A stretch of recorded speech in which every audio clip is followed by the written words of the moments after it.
ఈ భూమి మీద 8 బిలియన్ల జనాభా ఉంటే అందులో ఏ ఒక్కరి డిఎన్ఏ కూడా ఇంకొకరితో మ్యాచ్ అవ్వదు. అసలు డిఎన్ఏ అంటే ఏంటి? డిఎన్ఏ టెస్ట్ ఎందుకు చేస్తారు?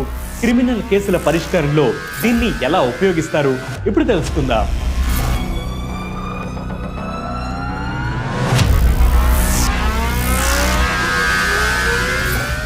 మన కణ కేంద్రకాల్లోని మైటోకాండ్రియాలో ఉండే క్రోమోజోమ్స్ లో డిఆక్సిరైబో న్యూక్లిక్ యాసిడ్ ఉంటుంది.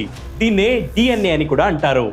మనిషి ఎంత పొడవు పెరగాలి, కళ్ళు ఏ రంగులో ఉండాలి, వచ్చే జబ్బులేమిటి, ఇలా మనిషికి సంబంధించిన పూర్తి సమాచారం దీంట్లోనే ఉంటుంది. అడినైన్, గ్వానైన్, థైమిన్, సైటోసైన్ అనే 4 రసాయనాలతో ఏర్పడే డిఎన్ఏ మెలితిరిగిన నిచ్చెన ఆకారంలో ఉంటుందని 1953లో జేమ్స్ వాట్సన్, ఫ్రాన్సిస్ క్రీక్ అనే 2 శాస్త్రవేత్తలు గుర్తించారు. ఈ నిచ్చెన మెట్లు 2 రకాలుగా ఉంటాయి. అడినైన్ కేవలం థైమిన్ తో మాత్రమే జతకట్టి ఒక మెట్టులా ఉంటే, సైటోసైన్ గ్వానైన్ తో మాత్రమే జతకడుతుంది. ఇలాంటి ఒక్కో మెట్టును న్యూక్లియోటైడ్ బేస్ పెయిర్ అని అంటారు. మానవ డిఎన్ఏలో దాదాపు 300 కోట్ల బేస్ పెయిర్స్ ఉంటాయని అంచనా. ఈ 300 కోట్ల బేస్ పెయిర్స్ లో 99.7% అందరికీ సమానమే.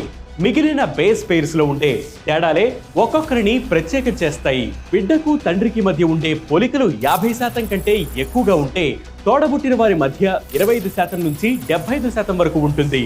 ఒకే పిండం 2గా విడిపోయి పుట్టిన కవలల్లో మాత్రమే 100% వరకు పోలిక కనిపిస్తుంది.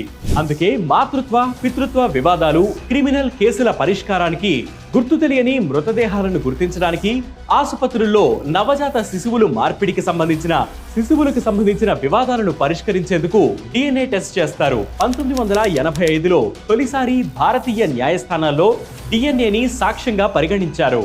ఇక 2003లో కోర్టు వివరాల్లో డిఎన్ఏ నమూనాలు వినియోగాన్ని నియంత్రించే బిల్లును రూపొందించడం ప్రారంభమైంది. ఇందుకోసం department of biotechnology DNA profiling advisory కమిటీని ఏర్పాటు చేసింది. ఈ కమిటీ డిఎన్ఏ ప్రొఫైలింగ్ ముసాయిదా బిల్లును 2007న రూపొందించింది. పౌర సమాజ సభ్యులు, ప్రభుత్వేతర సంస్థల నుంచి విమర్శలు ఎదుర్కొన్న కారణంగా దీనిని పార్లమెంట్లో ప్రవేశపెట్టలేదు. ఈ విమర్శలు, అభ్యంతరాలకు చెక్ పెట్టేందుకు 2013లో డిపార్ట్మెంట్ ఆఫ్ బయోటెక్నాలజీ ఒక నిపుణుల కమిటీని నియమించింది. అయితే 2015 వర్షాకాల సమావేశాల్లో ఈ బిల్లును పార్లమెంటులో ప్రవేశపెట్టాలని ప్రభుత్వం యోచించింది. కానీ గోప్యత, డేటా భద్రతపై వచ్చిన విమర్శల కారణంగా ఆ పని చేయలేదు. 2016లో ఈ బిల్లులో సివిల్ మరియు క్రిమినల్ ప్రొసీడింగ్స్ లో డిఎన్ఏ ఆధారిత సంకేత వినియోగం మరియు నియంత్రణ సంబంధించిన సంస్కరణలు చేశారు. కానీ ఆ తర్వాత కూడా దీనిపై విమర్శలు ఆగలేదు. అదే సంవత్సరం నేరాలను అరికట్టేందుకు డిఎన్ఏ ప్రొఫైలింగ్ ను ప్రారంభించిన తొలి రాష్ట్రంగా ఆంధ్రప్రదేశ్ అవతరించింది. ఇక 2018లో లా కమిషన్ ఆఫ్ ఇండియా తన 271వ నివేదికలో డిఎన్ఏ టెస్ట్ టెక్నాలజీ బిల్లు 2017 పేరుతో ముసాయిదా బిల్లును సిద్ధం చేసింది. డిఎన్ఏ ప్రొఫైలింగ్ ప్రక్రియ రాజ్యాంగ నిబంధనల ప్రకారం చట్టబద్ధంగా జరపాలని ఈ కమిషన్ పేర్కొంది.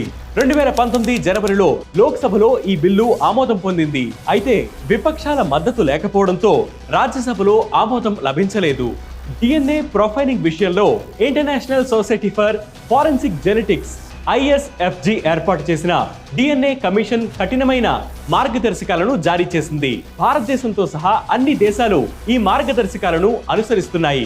సో ISFG మార్గదర్శకాలను అనుసరిస్తూ డిఎన్ఏ ప్రొఫైలింగ్ బిల్ 2019కి లోబడి పౌరుల గోప్యత, భద్రత, మానవ హక్కులను దృష్టిలో పెట్టుకుని కోర్టు కేసుల విచారణలో భాగంగా డిఎన్ఏ టెస్టులని చేస్తారు.